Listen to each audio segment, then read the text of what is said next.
Antabayan na naman po ang mga balita mula sa iba't ibang rehiyon at lalawigan dito sa Pilipinas para sa ating regional news.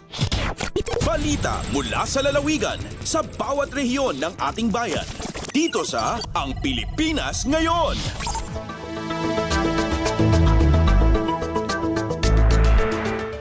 Dumako na tayo sa ating regional news. Unahin natin ang mga balita mula sa rehiyon ng Luzon.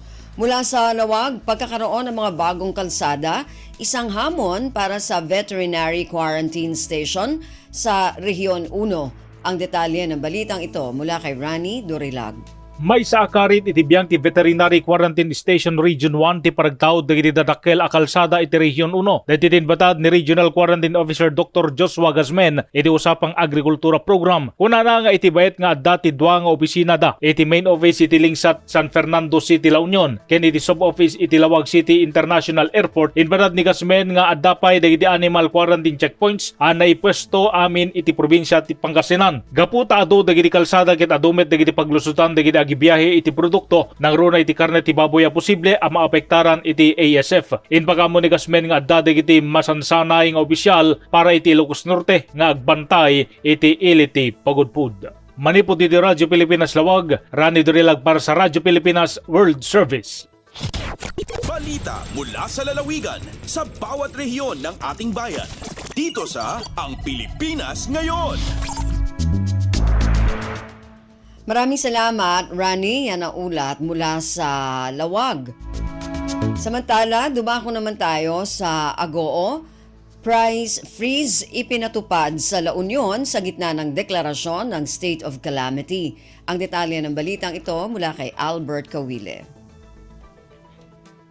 Nang ipatungpal ti price freeze kadagiti nasken at agilako kang runana na proseso a produkto ken produkto ti agrikultura ditoy probinsya ti La Union agiga iti Setyembre 28, 2024. Segunda ito iti La Union Price Coordinating Council kalpasan ti panakay deklarati state of calamity may basar ti Provincial Council Resolution number 1230-2024 gapo iti epekto ti habagat ken bagyo Karina. Sigon ti Department of Trade and Industry natalgad ti presyo ken supply dagiti kang runana tagilako ana monitor iti Agosto 15 kadagiti amin nga ili ti La Union. Awan ti madlawa pa naggaraw ti presyo ken awan ti kinakurang dagiti stock bayat nga agtultuloy aban bantayan dagiti aglaklako ti agdama a level ti stock. Nang ipatungpalmet ti Department of Health ti monitoring kadagiti agas ken inventaryo manipod kadagiti kumpanya ti agas ken paglakwan ti agas. Ti panagmonitor ti presyo ket suruten dagiti ahensya mangipatpatungpali ti Price Act kas iti DTI, DOH ken Department of Agriculture. Panggap daytoy nga aramid sa lakniban dagiti consumer manipod iti di na inkalintagan na panagnato ti presyo dagiti kangrona nakasapulan.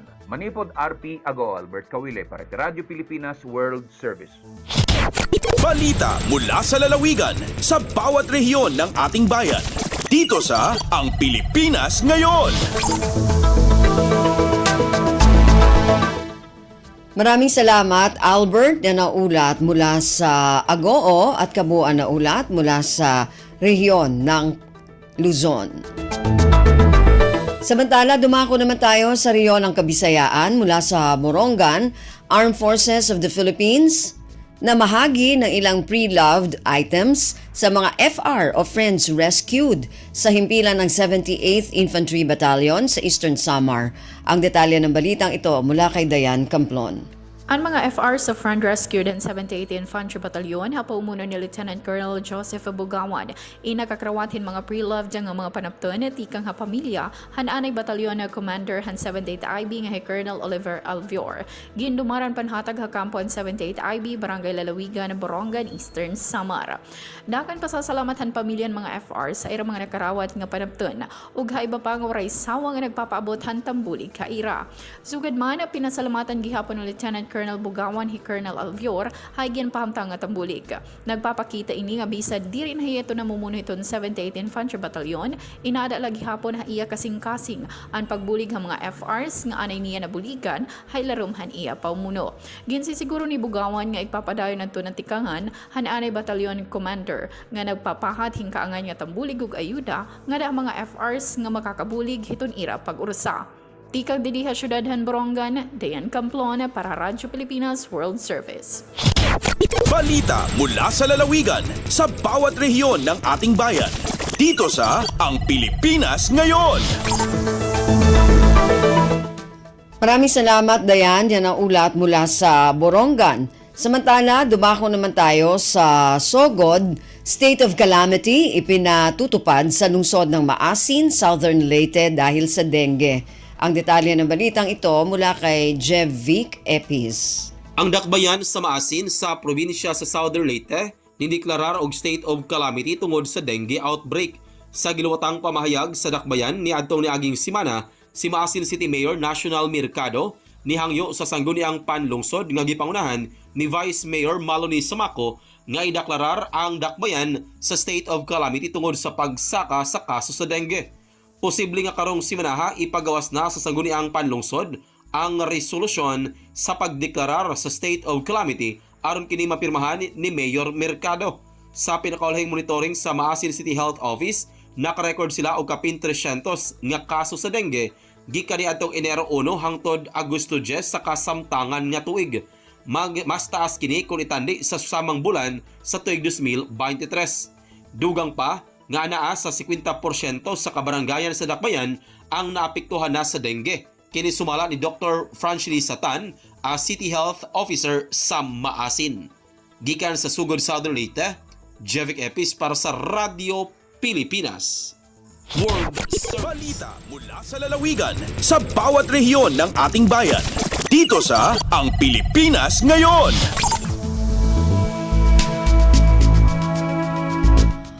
Maraming salamat kay Jevvic mula dyan sa Sogod at yan po ang kabuuan na ulat mula sa rehiyon ng Kabisayaan.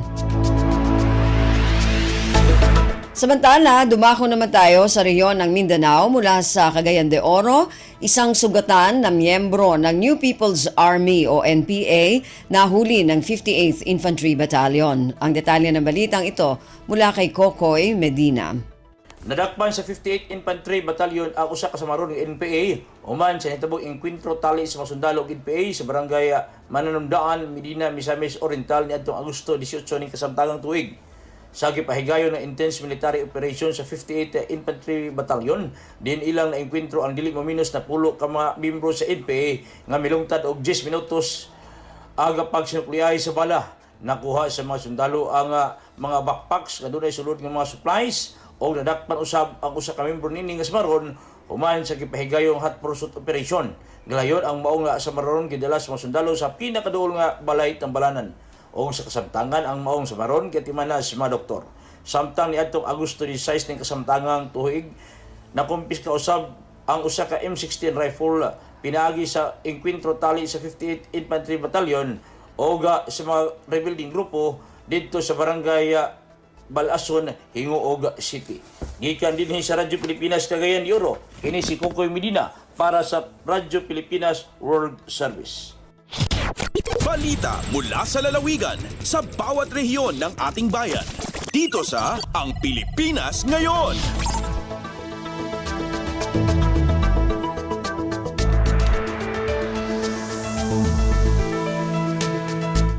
Maraming salamat, Kokoy. Yan ang ulat mula sa Cagayan de Oro. Samantala, dumako naman tayo sa Zamboanga. Mga biktima ng sunog sa Barangay Camino Nuevo nakatanggap ng agarang tulong mula sa lokal na pamahalaan ng Zamboanga. Ang detalye ng balitang ito mula kay Justine Bulanon. Yang encabeza el gobierno local de Zamboanga na encabezamiento del alcalde de la ciudad de Dalipe con el dalida de ayuda para na mga biktima de quema na Calle Claro, Barangay Camino Nuevo na esa ciudad ayer. El mga biktima quieta está na Camino Nuevo Covered Court, ya recibe food packs, agua, mga comida, sleeping kits y otros pa mga ayuda. Unido del alcalde ya distribuhi con la ayuda al Sangguniang Kabataan Federation President del Ciudad y Konsehal Carol Julian o CJ Dalipe.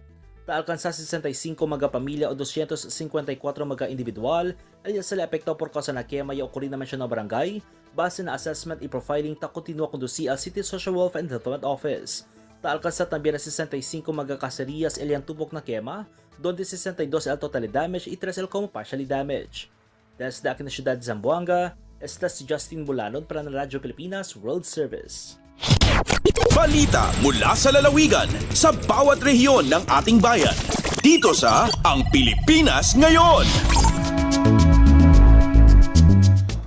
Maraming salamat, Justin. Yan ang ulat mula sa Zamboanga. Samantala, dumako naman tayo sa Iligan, 4 na bagong teen centers, opisyal na inilunsad ng pamahalaan ng Lanao del Norte. Ang detalye ng balitang ito mula kay Alwidad Bashir. Opisyal nga gipahigayon ang pag-ablis o 4 ka bagong teen center sa lokal nga gobyerno sa Lanao del Norte sa mga napiling eskwelahan sa lalawigan. Ang Provincial Population Office ang nag-unang nagdumala sa inaugurasyon sa mga teen centers nga kini. Mahimutang kini sa Arsenio A. Gibranza National High School, Bansarville National High School, Lala National High School ug Diego H. Patigayong National High School. Kini usa ka maayong sinugdanan sa paghatag og usa ka nag-atiman ug nagsuporta nga palibot para sa mga batan-on. Ang 4 ka mga center para sa mga batan-on sa Lanao del Norte dugang sa operasyonal nga 3 ka center gikan sa 2023. Ang total adunay 7 ka center para sa mga batan-on sa probinsya. Ang tumong sa mga center maawang paghatag og mga luwas nga lugar para sa mga batanong diin sila makabuhat og laing-laing makahuluganon nga makalihukan, mangayog tabang og maghimo og koneksyon sa ilang mga kauban. Sumala sa mensahe ni Ananet Daniel, Provincial Population Officer, yang gisabot ang pangutana kung nganong gitukod ang mga center sa probinsya. Ingon niya, kini gihandom nga mosulbad sa posibleng hinugdanan. Ngano ang Region 10 ang nag-una nga rehiyon nga adunay taas nga ihap sa mga kaso sa teenage pregnancy sa tibuok Pilipinas. Mula sa RP Iligan, Alwidad Bashir para sa Radyo Pilipinas World Service.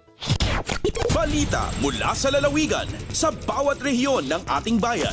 Dito sa Ang Pilipinas Ngayon.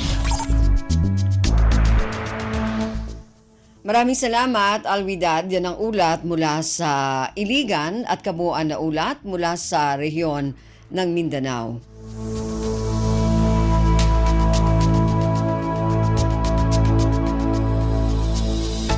Narinig po ninyo ating regional news para sa araw na ito, kalipunan ng mga balita mula sa iba't ibang rehiyon at lalawigan dito sa Pilipinas.